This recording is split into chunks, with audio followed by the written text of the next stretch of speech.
Thank you. Wow, it is great to be here in Pennsylvania. It's a good day anytime you get out of Washington, D.C. And I got to tell you, I want to go to the bar and drink whatever these guys over here are drinking, because they are having a good time. They're having a good time. I want to thank a few people before I get started here. First of all, I'm so honored to be joined by our wonderful second lady, Usha Vance, my lovely wife, Usha.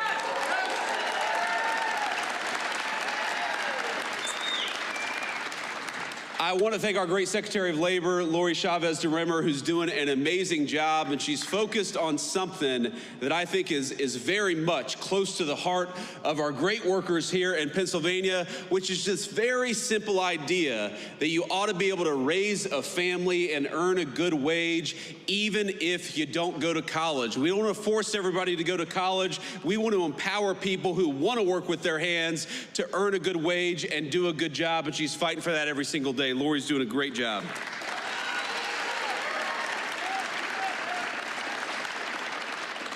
We have got our great Congressman, Ryan McKenzie. Ryan, please stand up and say hello to everybody. Ryan is doing a good job in Washington. He's got a great heart for the people of this district. He's only been in town for a couple of years, maybe only a year now, right?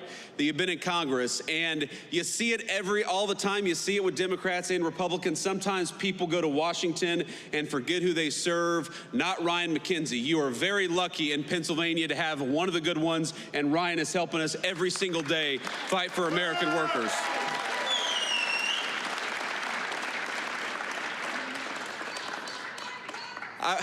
I believe, young man, shouldn't you be in school? We got a great young patriot over here. You ought to come up and take a photo afterwards. But I also want to give a shout out to Treasurer Stacey Garrity. Stacey, thanks for everything that you do, and thanks for being here today. Where is she? There we go. And of course, finally, to all the employees and the management, the good people of Uline for making it possible to be here. This is a massive facility, and I think that it speaks to what's going on in the United States of America under the past 10 months of Donald J. Trump's presidential leadership.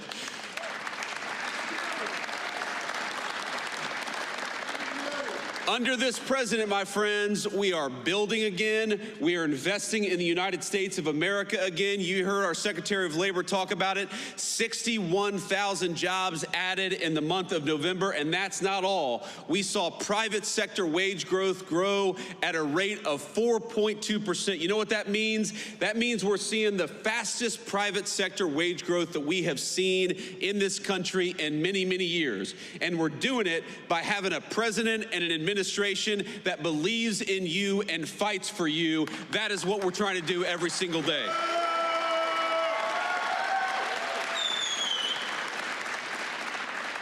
Now, I will say, as excited as I was to be here this morning, I remember when I got off the airplane, and it is cold.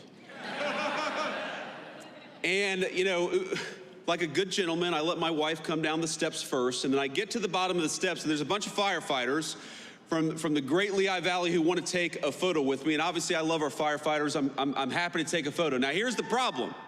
To the right of me is all these media cameras, probably broadcasting my every moment on national television. Some of the fake news gathered with us here today.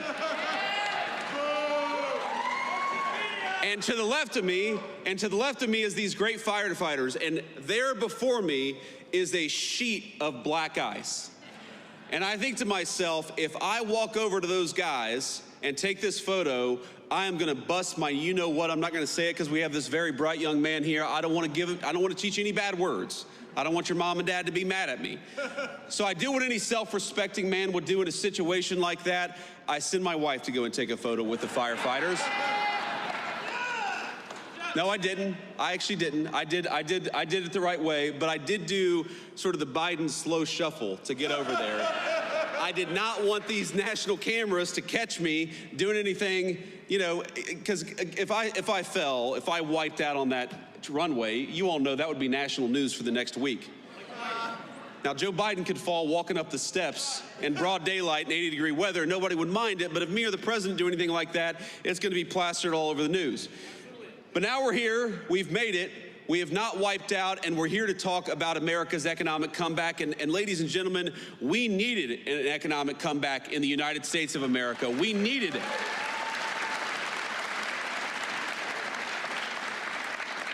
When we talk about all the wage growth, when we talk about all the people who are coming into the United States to invest in the American worker, we've got real money, real jobs, and real opportunity. What that means for the state of Pennsylvania is that in just the last 11 months, we're creating 60,000 good-paying jobs for Pennsylvania families, and we're bringing in, just in this one Commonwealth, $100 billion of new investment into this great place. That is real opportunity for the American people. That is real wage growth for the American people. And look, I grew up in a community. I was raised by my grandmother in a community where, when I was growing up, the factories were closing down. And those good-paying jobs, they weren't coming into our communities. They were getting shipped overseas by politicians in Washington, D.C. The President of the United States has set this entire administration on a different course. We are sick of rewarding companies that ship jobs overseas. We're going to reward companies that build right here in America and give Americans good wages to do it.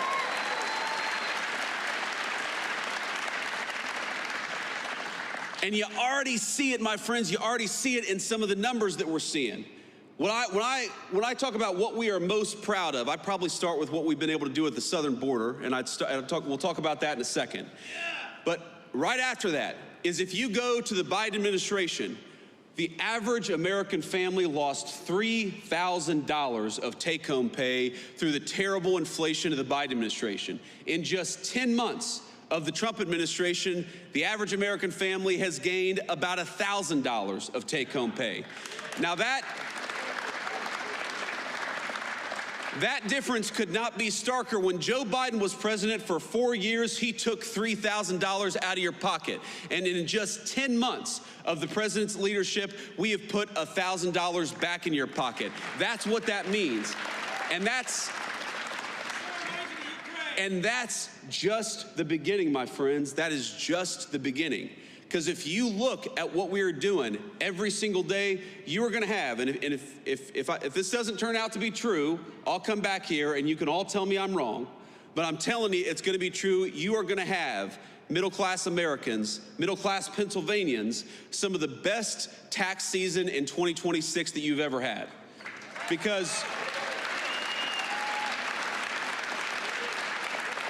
if you look at no taxes on overtime, no taxes on tips, when we talk about no taxes on your auto loans if you buy an American-made car, now those are political words. I'm sure you've heard them on TV, but starting with tax season in just a couple of weeks, you are going to see that in your tax refund. That's what that means. More money in your pocket because you've got a president and a Congress that are fighting for you for a change, and that's exactly what it should be.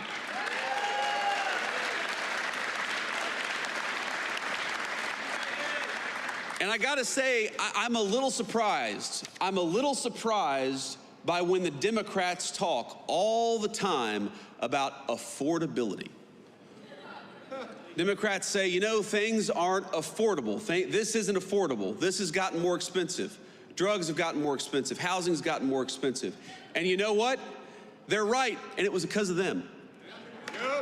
It ain't that hard. If you go back to the 4 years of the Biden administration, why did housing get so expensive, double in price during the Biden administration? It's because Joe Biden let in 20 million illegal immigrants who took homes that ought by right go to American citizens and to the people of this great state.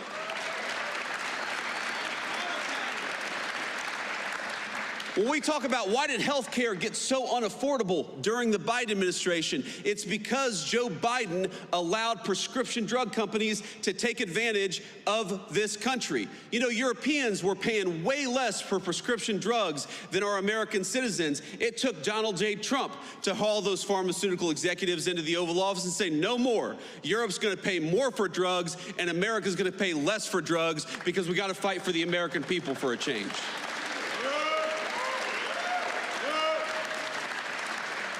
Why have rents gone down for 4 consecutive months? And I know they're still too high, but why have rents gone down for 4 consecutive months? Because we're starting to get those illegal aliens out of the United States of America. Those criminals, those gang members, those people who are taking homes that ought by right go to the people in this room and your children and your grandchildren. It's simple economics. If you have fewer people, fewer illegal aliens trying to buy homes, that means American citizens are going to finally be able to afford a home again. It's very, very simple economics. When you ask, why is it that we have trillions of dollars of new investment coming into the United States of America? Because we finally got a president who says, if you're going to build in America, if you're going to invest in America, we're going to make it easy for you. But if you're not going to build anything in America, if you're going to try to ship an American job overseas, then we are going to penalize you for doing something overseas that you ought to do in the United States of America. That's why we've got so much money coming in.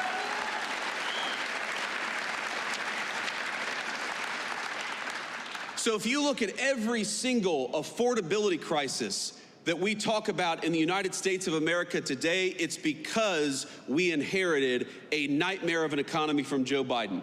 The highest peacetime debt and deficits in the history of the United States of America. That blows the door off inflation. The highest energy prices in the history of the United States of America. We are in one of the great energy regions in the entire world, not just in America, in the entire world. You know why energy prices are lower? You know why gas prices have come down so much? Because we finally got an American president who wants to invest in American energy and American workers instead of green energy boondoggles that are produced overseas. Thank you. So on all these things, my point, ladies and gentlemen, is that we are making progress. And I never forget where I come from. I never forget who I serve. And I know that there is so much more progress to be made. I remember my grandmother in times like this of the holidays. Of course, I think a lot of us remember the loved ones that we've lost. I remember my dear Mamaw, that's what I called her. And I was in a particularly hard math class in high school.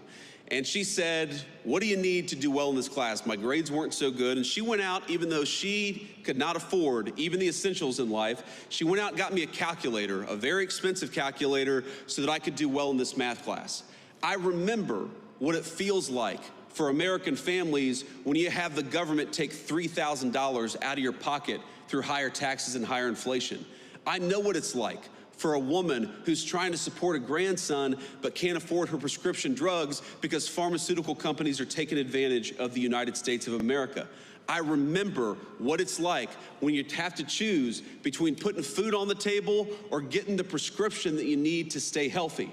And that is not a life that Donald Trump or I want for the citizens in the greatest country in the world. We want you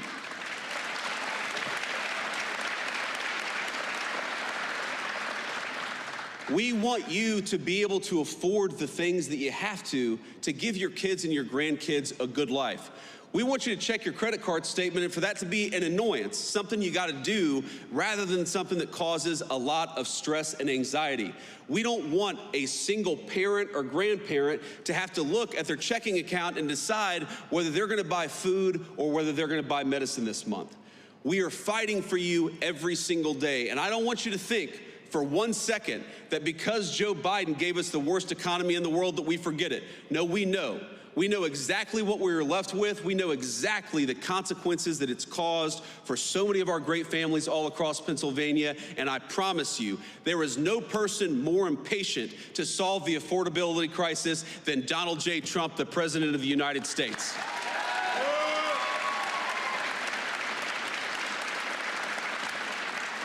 You know, I hear these guys, I hear these Democrats talk about this as if you were going to fix these problems in a single day. It reminds me of probably the third day in the Oval Office where eggs had gotten so expensive under the Biden administration. And you look, I'm the Vice President of the United States. I'm a very blessed man, but we have 3 little kids who eat a lot of eggs.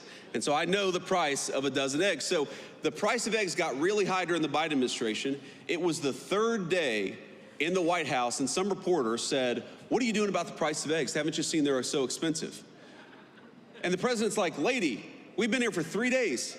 It takes a little bit of time to fix something that was so fundamentally broken." And so when I hear the Democrats talk about the affordability crisis that they created, it's a little bit like, Charles Manson criticizing violent crime. Look in the mirror, my friend. You are the cause of the problem, and Donald J. Trump's administration is the solution to the problem that you created.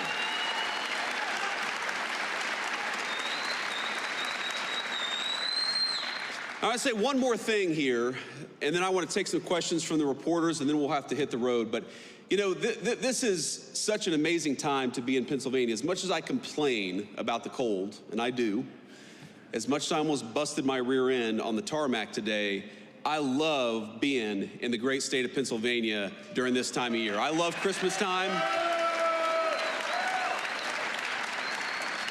I love the beautiful trees. I love the snow on the hills.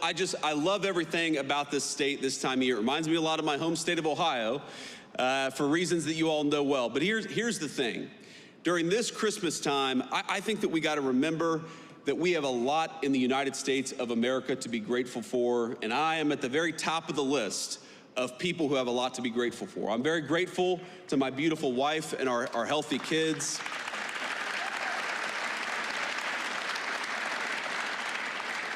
I'm very grateful to have this job, for the trust that all of you have put in me. I'm very grateful that we have a president of the United States who would literally take a bullet for this country, and in fact actually did.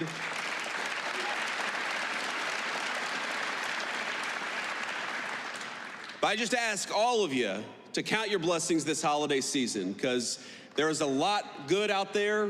There's a lot that we're still working to fix. But I just wanted to say, from the President of the United States, from the entire administration, my friends in Pennsylvania, Merry Christmas to you. I hope your families have a Happy New Year. Thank you.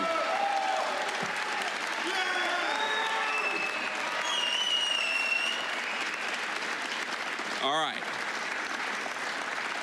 Thank you all. Please sit down. Sit down. We're not done yet. We're not done yet. Please. All right, we're going to take a few questions from the reporters, and we're going to start with the most egregious of the fake news. Is that right, Luke? No. We're going to start with the local reporters who have some integrity. So let's start with our local cameraman, and then we'll move on to the fake news if we have some time. Sir or ma'am? Hi, I'm Jackson White from WITF in Harrisburg. Hey, Jackson. How you doing? I'm good. So many Americans are still reporting that they're experiencing high costs of groceries and other living expenses. How does the administration plan to lower those costs, and how long might that take for them to experience those lower costs? Well, Jackson, as I said earlier, I think the best way to understand this is if the American people had $3,000 taken out of their pocket, it's going to take a little bit of time before they really feel like that money's been put back in their pocket. That just takes a lot of time. It's a lot of work. And I think the best way to do it is, on the one hand, you got to lower costs. That's why that we're lowering regulations on American energy to get gas and groceries down. Now, how does energy connect to groceries? Because if the truck that takes the groceries to the grocery store is paying out the wazoo for diesel fuel, then that means every American's going to be paying more at the grocery. If the farmers who actually grow our food are paying way too much for fuel and fertilizer, that means American citizens are not going to be able to afford their groceries. So if we lower the price of energy, we lower the price of groceries, we lower the price of gasoline, and importantly, we bring good jobs back into this country so that wages go up, that's how you give people a shot at the American dream again. That is our job. That is what we ran on. That is what we promised to do. And after 11 months, again, the average American family is $1,000 richer than they were 11 months ago. Now, if you had $3,000 taken out of your pocket by the Biden administration, of course you're still struggling to get by. Rome was not built in a day, but we are committed every single day to making every single American who works hard and plays by the rules, we want them to get a little bit richer every single day. And we do believe that if we keep on making the right decisions, we keep on investing in the United States of America, we are going to find that the American citizens can afford a good life in their country again. That's our obligation, and that's what we're trying to do.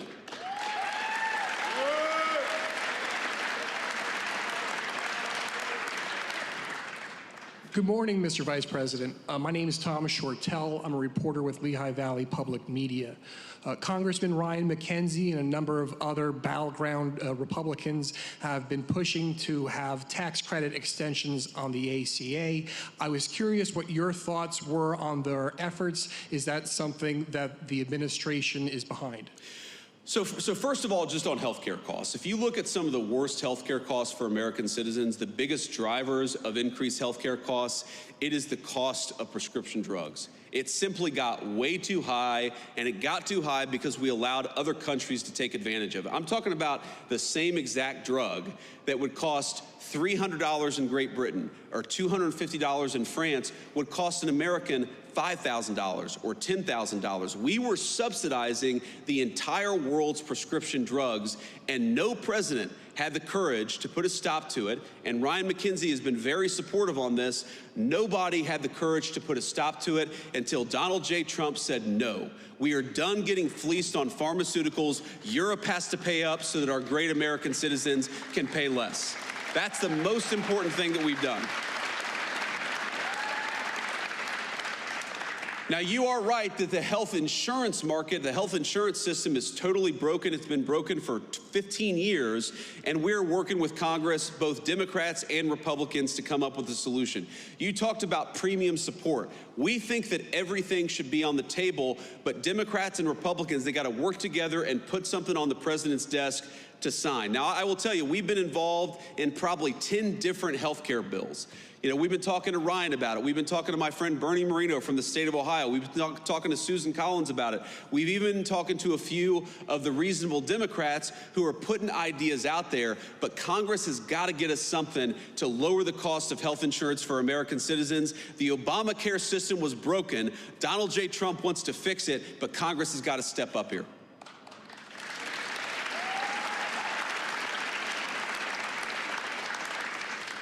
Mr. Vice President, thanks for taking my question. I'm Hannah Brandt from News Nation. As I'm sure you know, recent polling shows most Americans don't approve of how the Trump administration is handling the economy. I hear what you're saying, that it's going to take time to fix things, but the political reality is that the midterms are next year. Are you worried that affordability is a political liability for your administration and for Republicans? Look, I'm not worried about the politics because I believe fundamentally in the wisdom of the American people. When we go out there and we tell our story that gasoline and energy got way too high under Joe Biden's administration, but we've lowered the cost of energy, the American people will understand that. The American people know that. When we go out there and talk about the fact that the affordability crisis that happened under Joe Biden's administration made a lot of Americans poor and working every single day to put money back in their pocket, I think the American people will understand and agree with that. Of course, they're going to be the ones who make the final decision. But I feel very confident that if we keep wages high, we keep energy prices low, we keep on chipping away at the affordability crisis created by Joe Biden's administration, yes, I believe the American people are going to reward us because the American people are smart. They know Rome wasn't built in a day. They know what Joe Biden broke is not going to get fixed in a week. We got to stay with it. We got to keep on working on bringing good jobs and money back into the United States of America. And that it already has paid major dividends for the American people. It's going to pay a lot more in the year to come. Thank you.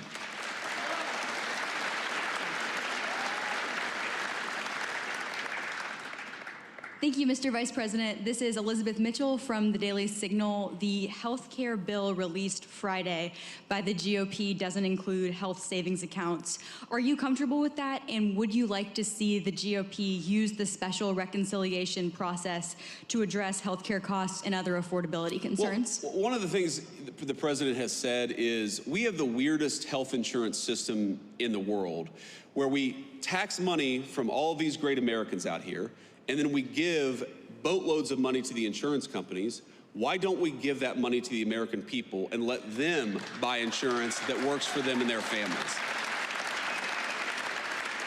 I mean, if you look at insurance company profits, they have been skyrocketing ever since Obamacare was passed. The insurance companies have done very well under Obamacare. You know who hasn't done well under the Obamacare system of giving boatloads of money to the American people? All of you. That's what's broken about this system. It's good for insurance companies and bad for Americans. We are trying to get to a healthcare policy that's good for Americans. We don't care. If the insurance companies do well, great. If they do poorly, that's their problem. We are here to fight for the American worker and make health insurance affordable for them. So we're going to keep on working at it. You mentioned one piece of legislation. I've probably read a dozen different pieces of legislation that are floating out there. Again, it's going to come to the point where Republicans and Democrats have to figure out what can be passed together. Of course, the president is going to drive a lot of that process. We're still reviewing some of these legislative texts as they come up. We believe that we can solve this problem, but again, the nature of our system, we're going to work with Congress to make sure we get something that's good for the American people through the Congress. Thank you.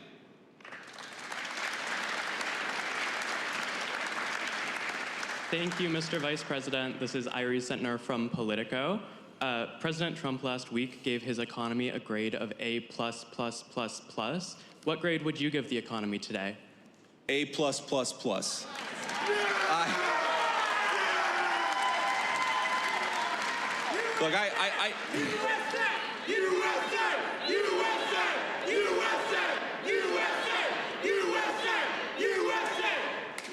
Look, Here's the simple fact of the matter. Again, you have to understand all of this stuff in context.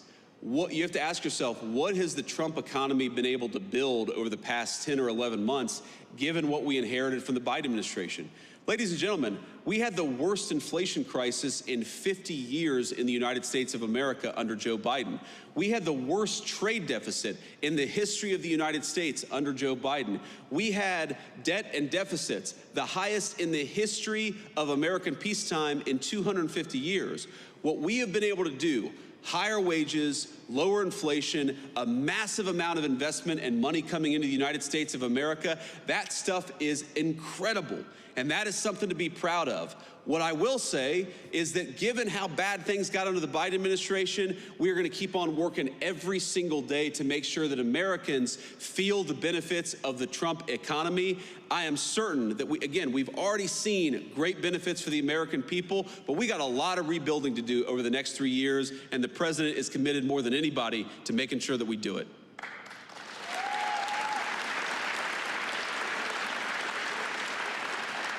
Hi there, Vice President J.D. Vance. This is Rob Manch with 69 News, WFMZ. The jobs report you mentioned this morning, you said 60,000 jobs were added in November. However, it also said 100,000 jobs were lost in October, and the unemployment rate currently stands at 4.6%, which is the highest since the pandemic. So my question is, how do you inspire companies to hire people if people don't have jobs? Income tax cuts aren't going to help them. Well, first of all, the idea that income tax cuts don't help is ridiculous. If more people have more money to spend in their pocket, that's good for businesses, it's good for families, it's good for everybody. It's one of the ways why we do this. When we talk about 100,000 jobs, you're talking about government sector jobs, and that is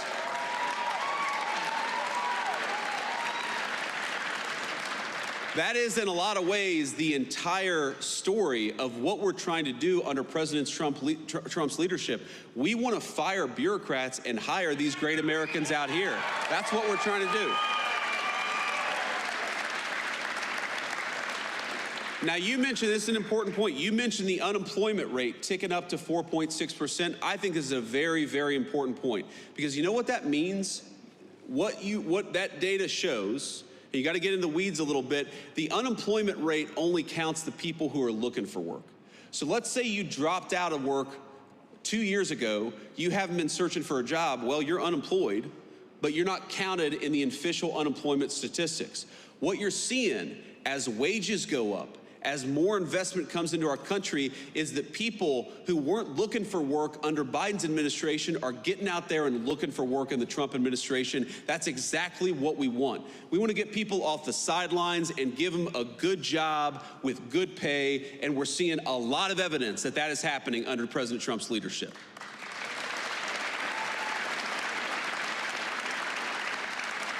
We'll take one more question. Mr. Vice President, Jacob Bogage from the Washington Post. It's good to see you. Good to see you too. Merry Christmas. Thank you. Same to you. Unfortunately, I have to ask a bit of an off-topic question from affordability because news events do intervene, and that is the interviews that White House Chief of Staff Susie Wiles gave to Vanity Fair, in which she's quoted as referring to you as, excuse me, and again, not my words, sir, but a conspiracy theorist of a decade, and described your transformation from someone who once opposed President Trump to now his vice president as an act of political expediency. And I'd like to give you the chance to respond to that, sir. Well, first of all, if Susie, I'll trust what you said. I haven't looked at the article. I of course have heard about it, but conspiracy theorist. Sometimes I am a conspiracy theorist, but I only believe in the conspiracy theories that are true. Yeah.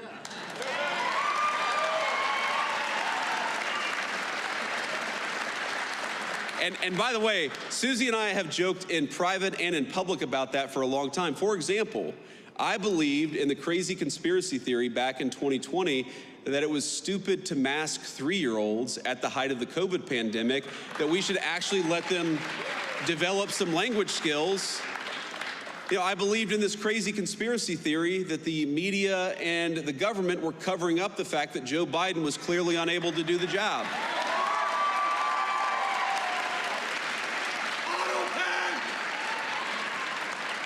And I believed in the conspiracy theory that Joe Biden was trying to throw his political opponents in jail rather than win an argument against his political opponents. So,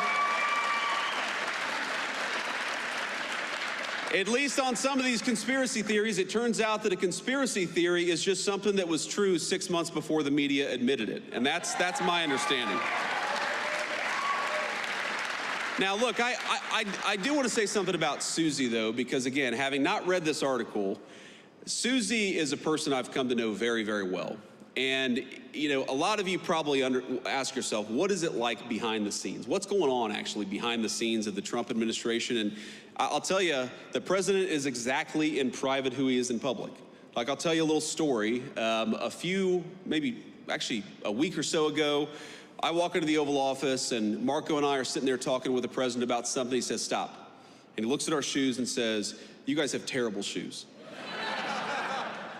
So he goes and gets a shoe catalog. And remember, this is the Christmas season, so the president's got some holiday cheer.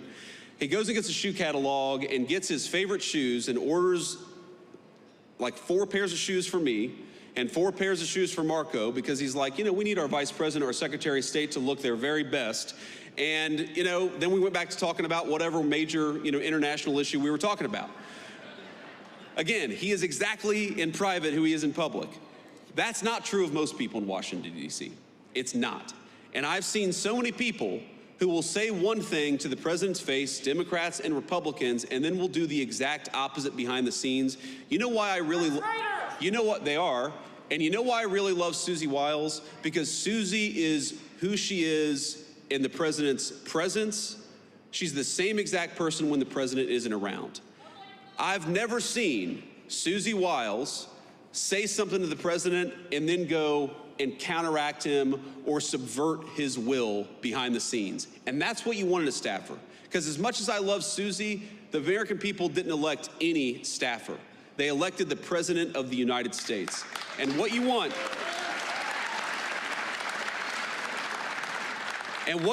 in a staffer is a person who understands they are there to effectuate the will of the American people, and they're there to follow the orders of the duly elected Commander-in-Chief of the United States.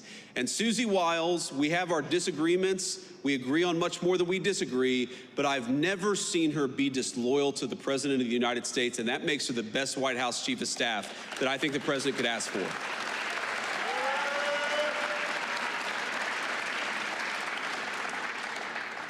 And the last thing I'll say is, if any of us have learned a lesson from that Vanity Fair article, I hope that the lesson is we should be giving fewer interviews to mainstream media outlets. So with that lesson internalized, I'm going to stop taking questions and just leave you with one final note. And again, it's just a note of gratitude.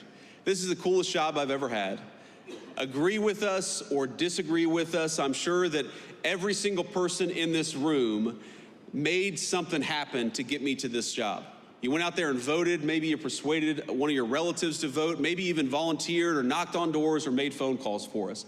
I will never forget that my job every single day is to make it so that you guys can have a safe and prosperous life in this country that all of us love. Thank you. We inherited